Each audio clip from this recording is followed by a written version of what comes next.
What is up guys, Brett here from Mtek Digital, and today we're going to be taking a look at how you can hack any song to fit the timeline of your project.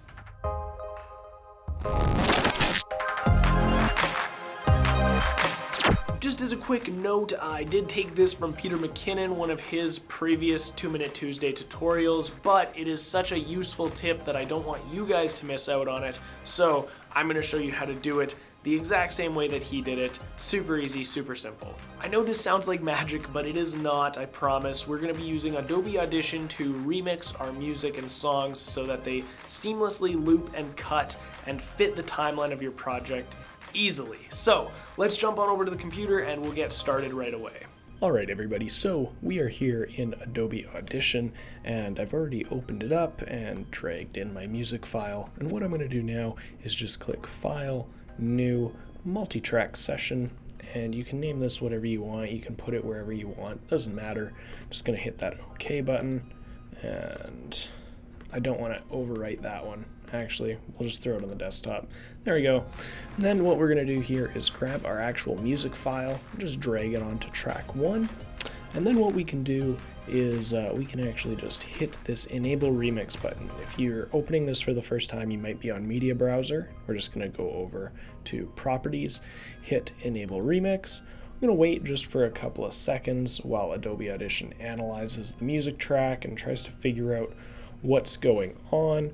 But as soon as that's finished, we're going to be able to hit this target duration, and we can change this to any number we want. Adobe Audition is going to remix it and seamlessly cut it, loop it, do whatever we want with it. So let's say we're going to go from 2 minutes to 5 minutes.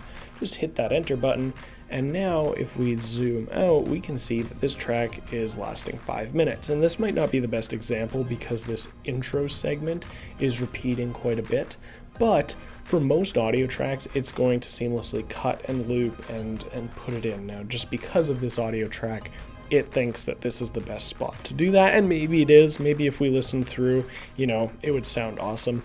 But once we've done that and we've decided we've got our length for the timeline, we're just going to head over to File, Export, Export to Adobe Premiere Pro.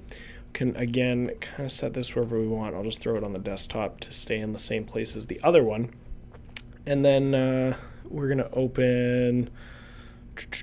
we'll open up this. It's just a massive file. Doesn't really matter. There's a bunch of stuff missing. It's all offline. And no, a bunch of stuff going on with my computer right now. That's okay. Once this gets thrown in, we can select new audio track or a different audio track. We'll select new audio track and hit OK.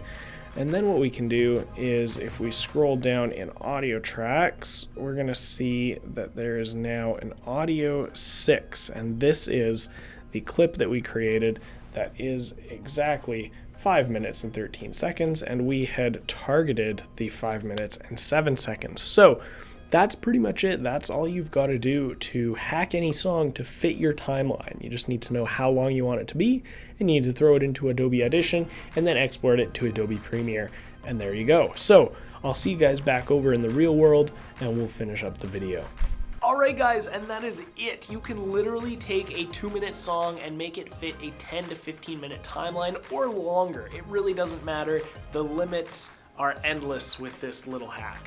I think it is worth noting that this isn't always a fix for any audio issues. Like, sometimes it is worth having multiple tracks within a clip or a sequence or something like that, but for things like talking head tutorials or maybe even vlogs, it would be an awesome opportunity to just take one song that you really like, that you think fits the piece, and make it fit the entire project. Super awesome and super easy. But that's it guys, I really hope you enjoyed the video. I hope you learned something new today. If you did, you can leave a like. You can also comment down below or hit me up on Twitter if you've got any problems or concerns or questions or anything with this tutorial or anything else that I end up posting with Mtek Digital here. Other than that though, that is all I've got for you guys today. Don't forget to subscribe to Mtek Digital to stay up to date with our new uploads. We've got interviews, tech tips, SEO tips, WordPress, all that stuff. So don't forget to subscribe, hit that notifications button, and I will see you all next week.